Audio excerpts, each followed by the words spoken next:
So, welcome to day one. How to figure out what your audience really wants and then give it to them. I'm Nicole. I'm one half of Showing Up Solo with my business bestie, Hannah. And today's going to be all about really figuring out what your audience really wants. So, we're going to move on. I'm just going to give 30 more seconds because I know we had a few other people joining us when we had the audio issue. So I just want to give them an opportunity to move back in, and then we're going to keep going.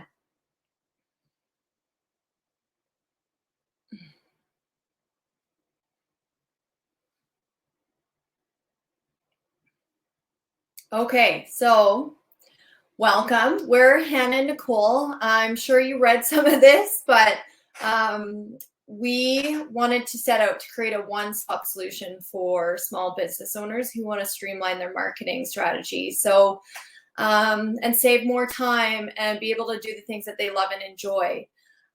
So that's how Set Up for Success was born. I wasn't always a marketing maven, as Hannah likes to refer to us, which I love that title. I used to work as a mental health and addictions counselor and support worker with middle school and high school students for over 10 years. So once I started growing my own family, I knew that I wanted to have more availability to them. But I was also really interested in that marketing side. I always explored it in high school. And so when I had the opportunity to start my own business through a course that I had taken, that path led me to meeting Hannah. And I actually was Hannah's virtual assistant. And then we kind of realized how much we love working together, how much we love going live together and the conversations and everything. So that was the beginning of Showing Up Solo, and here we are. So let's move on. So what you know versus what your audience knows. So we really wanted to talk about this because a lot of times, and you know what, we were guilty for this ourselves. You are so used to being in the lingo of language and terms that you kind of forget that to any other person, this isn't the type of language that they use regularly. So when you're making marketing content, it's really easy to get wrapped up in the jargon, right? So we wanted to give examples of like how different forms of jargon might be used in different kind of industries. So look at graphic design. Another way of using or saying it is logo. Captions versus posts. Symptoms of anxiety versus, why am I stressed? Entrepreneur versus business owner. CRM platform versus organizing a client database. And lastly, lead magnet versus free sample or freebie. So, you really want to be aware of the jargon that you're using, because when you're attracting your client, they might not be using those words. So try and get to their brain so that you are making content for them. So why is this important? We need to meet our clients at their level, their stage. And when we mean stage, we mean like stage of their business. Are they starting off? Are they further along, but they've had more people who have been hands-on for them?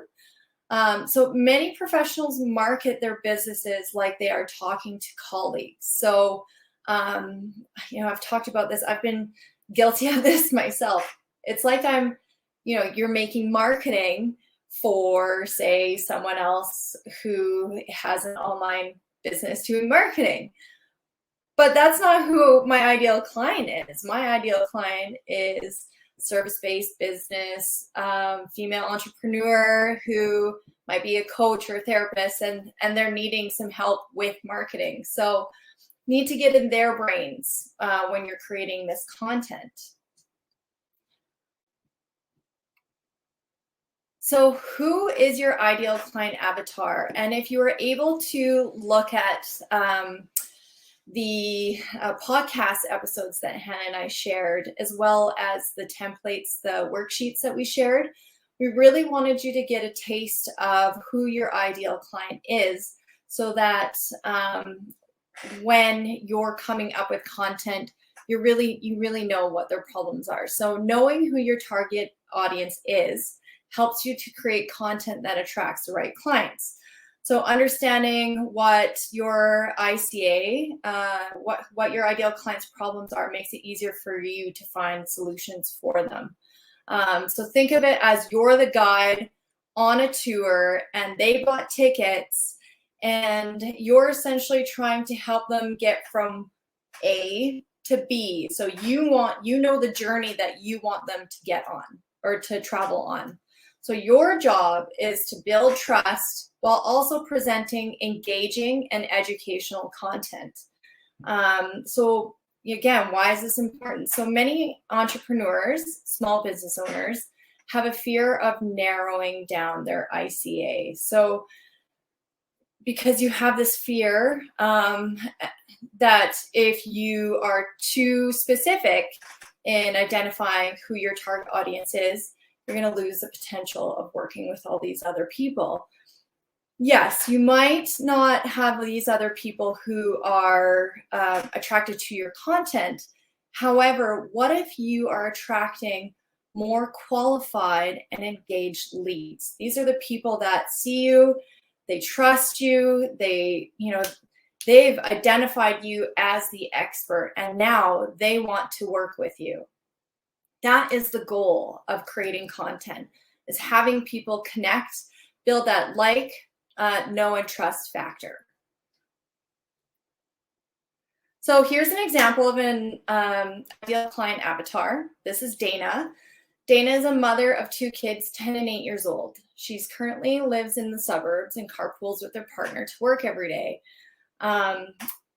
She is a business coach of 5 years with a psychotherapy background. Dana is very active and loves exploring the outdoors with her family, often leaving the city every weekend once the weather gets nice. She often finds herself overwhelmed trying to keep up with her business while working on her marketing tasks, but she knows it's essential to growing her presence online. She just recently started her online business selling courses, and she loves learning on her own and figuring out how to do things, how to do any task, but is quickly realizing that her marketing is taking more time and work than she anticipated. So this is an example of an ideal client avatar.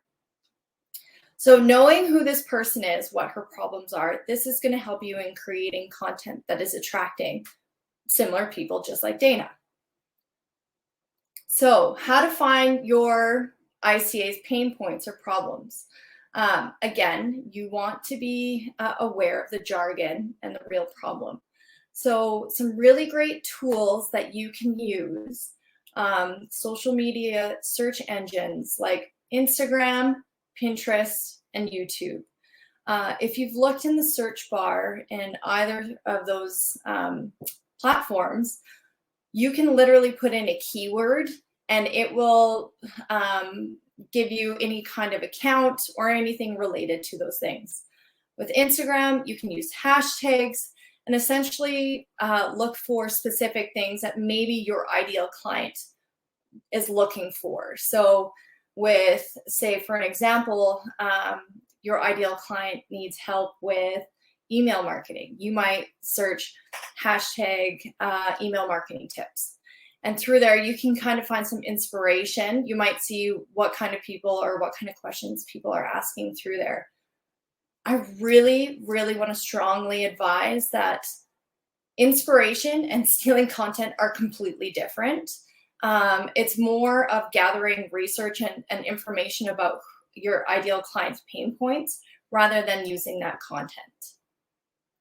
Facebook groups. Facebook groups are a really great way of gathering information about your ideal client and the problems that they face. So you can search in I gave examples like the city that you're in, and like female entrepreneurs or female coaches communities, marketing strategies for female coaches and consultants. So those are specific examples, but going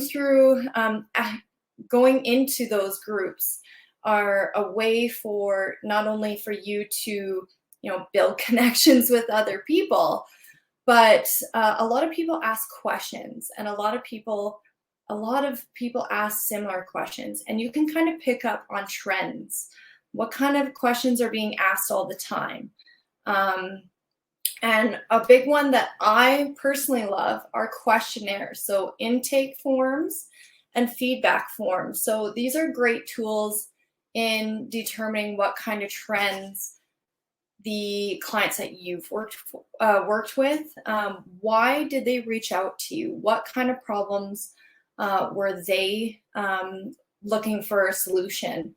And then lastly, we have Google keywords. So you could just use any kind of keywords that you could search in there and see what kind of things come up. And lastly, we have Answer the Public. So if you've noticed our full circle content guide, you'll notice that Answer the Public is a tool that we use. So essentially what you do is you put in a keyword and it comes up with a number of type of questions. So I thought this would be a great opportunity for us to explore how to use Answer the Public. So here we go. Say, for example, we want to know about email marketing. So we just put in email marketing. And it is going to generate a number of different questions, comparisons, and propositions in the on the internet, and it just gathers them together to see what kind of questions are most asked around email marketing. So for example, I'm just going to open this a bit more so that you can see. So it uses which, who, where, why, when, how, what, can, and are. So you might see like what, how is email marketing effective? How email marketing works? What email marketing service is best? Does email marketing increase sales? Is email marketing effective? So these are great questions that people, like common trends of questions, are being asked all the time. So this is like a great tool to figure out, okay, so this is a question that people are searching all the time. I can provide a solution or answers in this, in creating content.